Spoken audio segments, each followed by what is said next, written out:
Hello, guys. This is Will here, and this is Rez Rootz. Glad to be here with you guys. This is gonna be our first episode. I'm really excited to see how this goes. As you can tell, I got Michael and Kelly next to me, but Terrence is not here. I don't know where he is. Yada la. But I'm gonna have them introduce themselves. So go on ahead. Hi, my name is Kelly. I am Navajo and I am a student here at IBC. Um, Hi. My name is Michael. Hopi. I enjoy long walks along the mesas. I enjoy playing with water, burning stuff, fireworks. I also love turkey. Speaking of turkey, happy Thanksgiving to everybody out there. Hope you had a good Thanksgiving. But yeah, let's go on to what the purpose of the podcast is. so, we're actually a part of Indian Bible College. We're all students. We go to school here in Flagstaff, Arizona. And we're a part of the Hope Team, which was started last year, 2020, because our main purpose was to be able to connect with you guys through social media, through technology, and to be able to meet you guys where you're at, wherever you are, um, and to spread hope, spread laughter and cheer, and be able to encourage you guys however we could. We decided to start a podcast because we thought it'd be more user friendly for you guys and it would be just another way to reach you and talk to you and be able to communicate differently. Yeah. Yeah, amen. We also like just a reminder too. We're not gonna have three or four of us all on one. We're gonna have at least two, and I'm really excited to see how Michael and Terrence go on their first podcast. So you guys want to stay tuned for that. But with that being said, I just want to just share a little bit about my story, about my testimony, of where I'm from. I am from Lapwai, Idaho. My tribe is Nez Perce, and just yeah. So I grew up in a very like domestic violent home. My dad was he struggled a lot with alcohol and drugs. My mom abandoned the family when I was a very young kid, young baby, and it was like I really didn't know how to like I didn't know how to live day to day on the reservation without like I grew up with that fear.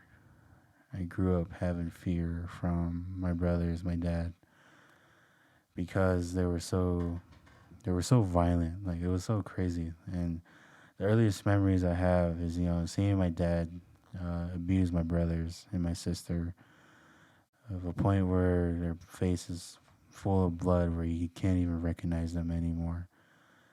And as a kid, that's all you can see.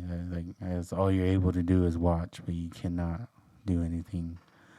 And growing up, that's what I always saw. And you know, I really didn't know what it was like to have a mom in a mother figure in my life. I I'm gonna be brutally honest. I didn't even know what a mom was. um, and especially when domestic violence is going on in a reservation.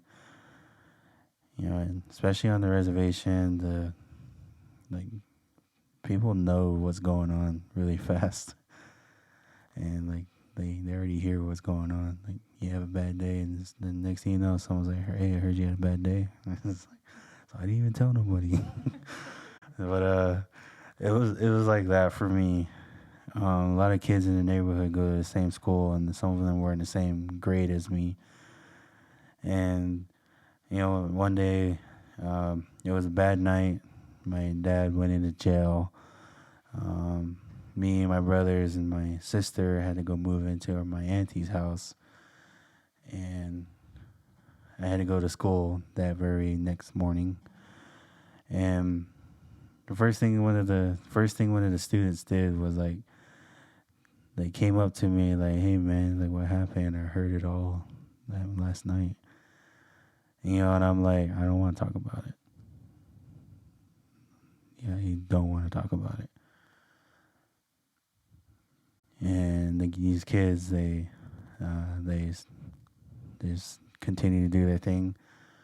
A few moments later, they came up to me again, and then they were like, "Well, Will, your family is full of drunks. You're gonna be a drunk too." And they just started laughing, mocking my family. And at that point, I was like, I'm not going to drink. I'm not going to do what my dad did. I'm not going to do what my brothers did. It's like, I'm not going to do any of that. I'm going to move on. But ever since that moment, I've been getting kind of bullied in school, made fun of, mocked. And in middle school, I was one of those kids that would go straight home, play video games, chill, hang out, sticking to myself because I honestly didn't have much friends. So I had nothing. I just went straight home. Well, I went home and my brother came barging in my room. He grabbed me by the shirt and he was like, Will, he yelled in my face that you're a loser. Get a life. He then slapped me, then flopped me on the floor. And at that point, I was like, I think he's right. I literally have nothing. I have no friends. So my brothers were abusive towards me. My mom wasn't there. My dad was there, but he wasn't like fully there for me. I had no one in the school to go to. Like I literally had nothing. I was like, yeah, I think my brother is spot on with this one. And then I went to a party. And I remember going to this party and I went to the bathroom and I looked in the mirror and the very first person I saw in the mirror was my dad. And remind you that I said I was never going to drink. I was never going to do what my dad was doing. But here I was at that party. I was like, yeah, I look just like my dad. I look just like my brothers. And I was so angry. I was so disgusted with myself. I was like, man, what the heck? And that's where I started contemplating suicide. Because I'd done everything. I'd done the traditional ceremonies. I went to some of the spiritual leaders, peyote meetings. What else is there? Like I tried everything. Alcohol, drugs, literally. None of this was helping. And it was just so crazy. I remember I was on my way to school, and a man by the name Bill Picard, he asked me if I wanted to go to Warrior Leadership Summit. And I already knew what it was about. It was about Jesus and all that. I was like, yeah. And then when I was continuing to make my way to school, I was like, I think it'd be cool just to get out of the reservation, get away from my family, and just get away in general. And I'm going to be brutally honest and transparent with you guys because my whole mindset was the only reason why I want to go is just to get away from my family and see what the world is like before I die. Because that was my whole intention. It was like, eventually I'm going to kill myself. I just don't know when. Because I had nothing. I felt hopeless. I felt empty. Like, I just wasn't anywhere. Nothing was going good for me. So my first day going to this Warrior Leadership Summit conference, Bill and Lori, they gave us all a notebook, a journal. And this is where I started journaling. And the first question that Lori asked is, what do you expect from this conference? And it's funny, like I had a whole page and a half written down. I was just really writing away. And I still have that journal. the end of that page, yeah, I wrote down this is what I wrote. I said, if this conference doesn't help me, change me, I'm just going to go home and I'm going to take my life. Because I have nothing to go back to, nothing to lose. I've tried everything. And that was my whole mindset of going to WLS. Second day there at WLS, there was a man, he was sharing the gospel. And the first thing he said was these 3 words. And it really it bothered me. Like, it really shook me. Because these are the 3 words I really never heard my brothers say to me, my dad, my mom, my friends. I literally never heard these 3 words. And what these 3 words were saying I kept hearing it in my head. I thought I was kind of going crazy. I was like, oh. But it really shook me up. And these 3 words was, I love you. And that was Jesus saying to me, I love you. And that whole time I was just like, man, that's like what? Nah, it's like the only love that I get was hearing them say I love you.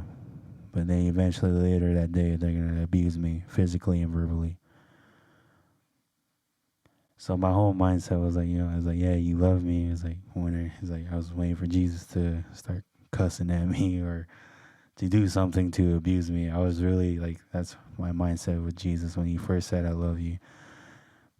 But that was like the very first time I ever felt genuine love from God. That genuine love that God gives. I was like, man, it blew me away. And ever since then, I was back in 2011. Man, that was 10 years ago. 10 years later.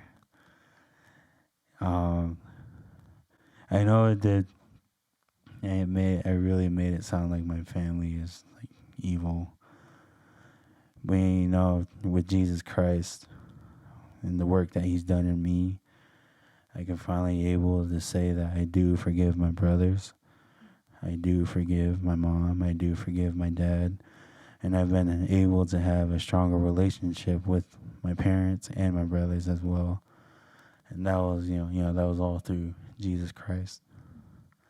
Just from him working in me. And I do have a son as well who is 9 years old. And so it just blows me away. And I'm just really thankful for what God's been doing in my life. And I wouldn't have known 10 years later I'll be doing a podcast or even being here at Indian Bible College, because this school has definitely helped me heal from my past traumas.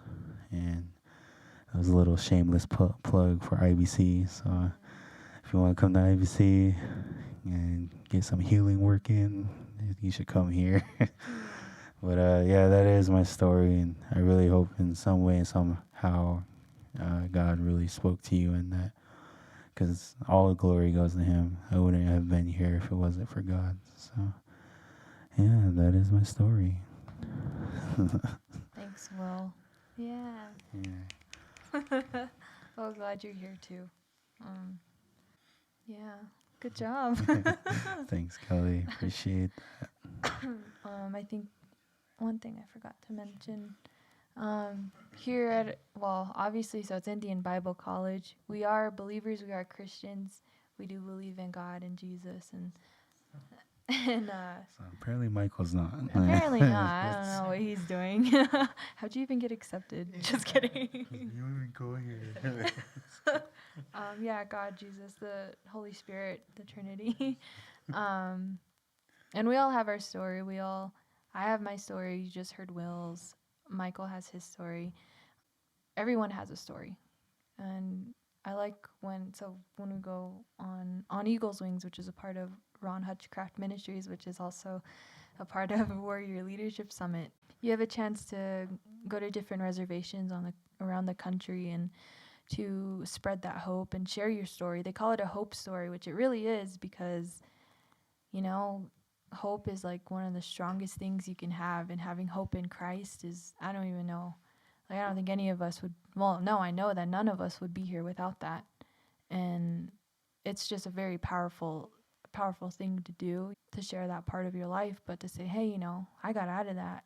But, you know, there might be some residual stuff, but we're still working on that. There's still healing. Healing is a lifetime process, and bringing God into that and having him love you and heal you, it's just an amazing thing. And yeah, thanks, Will. Thank you, Kelly. Appreciate that. It's like, so what is one thing you are thankful for, Kelly? I am thankful for it sounds funny again, but I'm gonna bring up IBC. Like, seriously, IBC has seriously changed like my perspective, and not just showing me the knowledge of things, like, you know, about the Bible. And because when I first came to IBC, I was a new believer. I didn't know anything. I was like, what is this place? I don't know what I'm doing.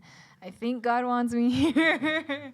But like, just the time I've been here, I've seen, I mean, I can look back on my 4 years here and see like the amount of growth that I've gone through, but like the people around me have gone through. And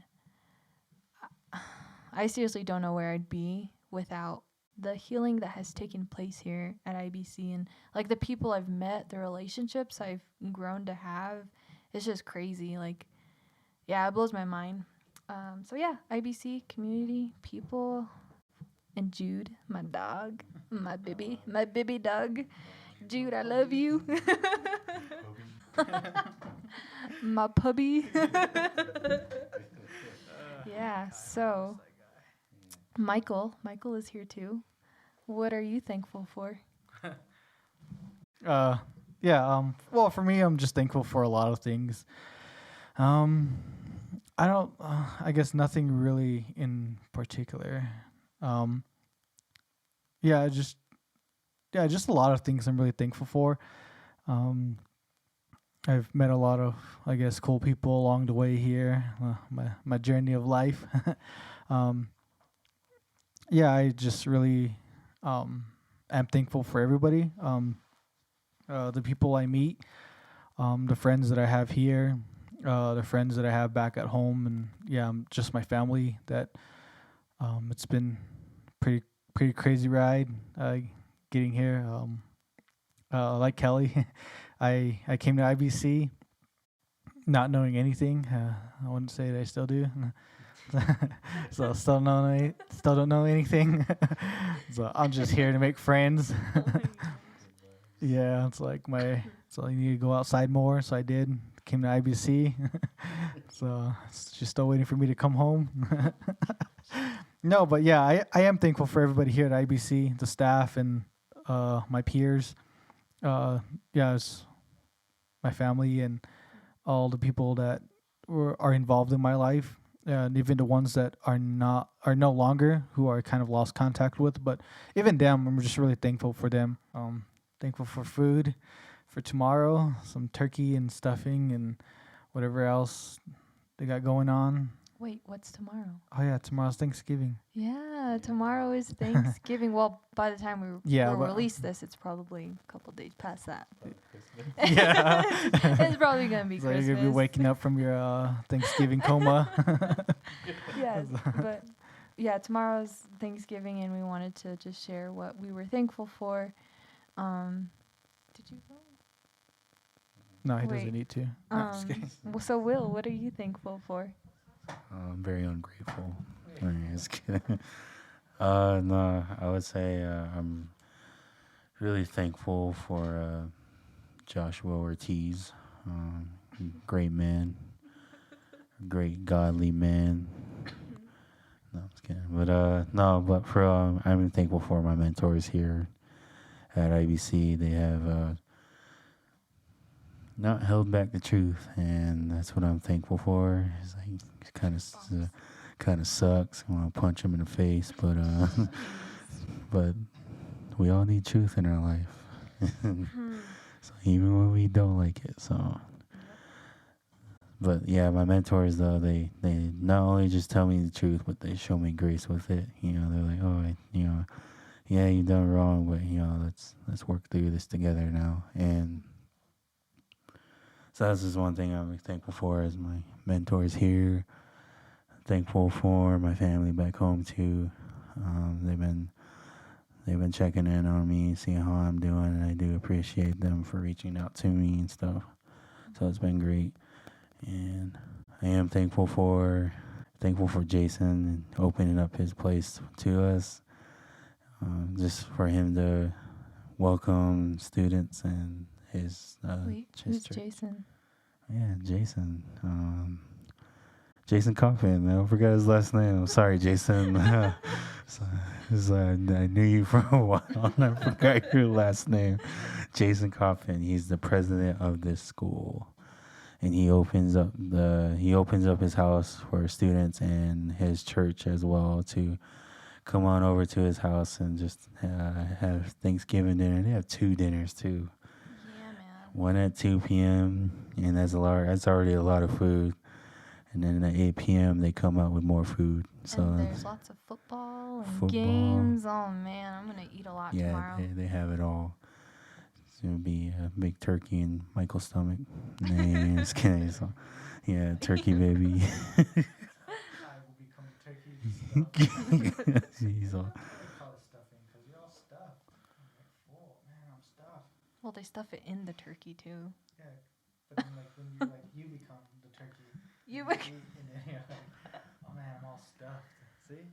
That's why they call it stuffing. Okay.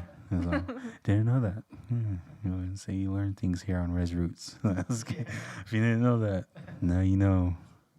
So let us know what you guys are thankful for this Thanksgiving season going into Christmas. Yes, I love Christmas. And if you guys ever need someone to talk to, if you ever need prayer or anything, you know, just let us know. We have our Instagram and our Facebook up. We're probably most reachable on Instagram and Facebook. Oh, we also have a TikTok. We have a TikTok. We do have a TikTok. TikTok. That's what I meant to say. We have a TikTok. We have a TikTok. It is at Rez Rootz. It is at Rez Rootz, RezRootz. Yes. So it is at Rez Rootz on TikTok. We're there. And if you guys want to look up on there, we're going to have some behind the scenes stuff, maybe some exclusive content, some ASMR. I'm just kidding. No.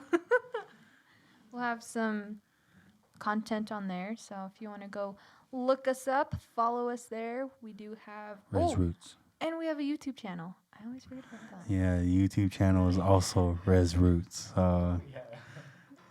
So we are on TikTok, YouTube, Facebook, and Instagram. Yeah, soon to be Apple Podcasts and Spotify. So that'll be coming soon.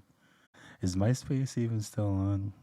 Is it like, can you even log in? That was before me. Do you have MySpace? No. Yeah, you're old. So I guess I'm the oldest one here. So I remember the days when you could edit your background in your profile. I also have top friends. I always had the coolest top friends. I also had the best playlist. Just saying, just putting that out there. Famous, huh? Yeah, MySpace was it. On MySpace. Yeah. I was like RAR XD. Oh my god. Dang, you guys really didn't have a MySpace? No, I didn't have Facebook till I was in high school, maybe. So I didn't get a Facebook till I was in 10th grade, which like I said, I think it was 2014. And my only reason for that, my excuse for that, was that I wanted to. It's for college. It's so that way I'm able to like, I don't know, I guess keeping contact with like college people. I'm not entirely sure what it was, what my reason for it was, but basically for the longest time I never got it because I didn't see no point in it. And then I finally did get it. I had made some friends, and then even now, if you were to ever look at it, things are still the same. I never I never took the time to update everything, so it still says I'm in high school, still says I'm living out in Hopi. Like everything on it's all old. I didn't update anything. And does your profile say you work at the Krusty Krab? Oh my gosh. No, it doesn't. So I know a few people that still have that on their profile. They work at the Krusty Krab. Yes. Oh my gosh. So we do want to thank you guys for coming and hanging out. This is our first podcast, so there'll be a lot more we'll be talking about. This is just basically introduction. Show us who we're giving you guys like what the purpose of the podcast is, and just a simple testimony. And there will be a lot more content coming soon, so you guys want to stay tuned for that as well. And I also got to remind you guys, there's a lot of responses I got from what topics you want us to talk about. We are paying attention to you guys' responses, so we will be talking about those as well. So yeah, thank you guys for hanging out with the Rez Rootz. So end this. Bye. Toodles. Pow. Go. We're done.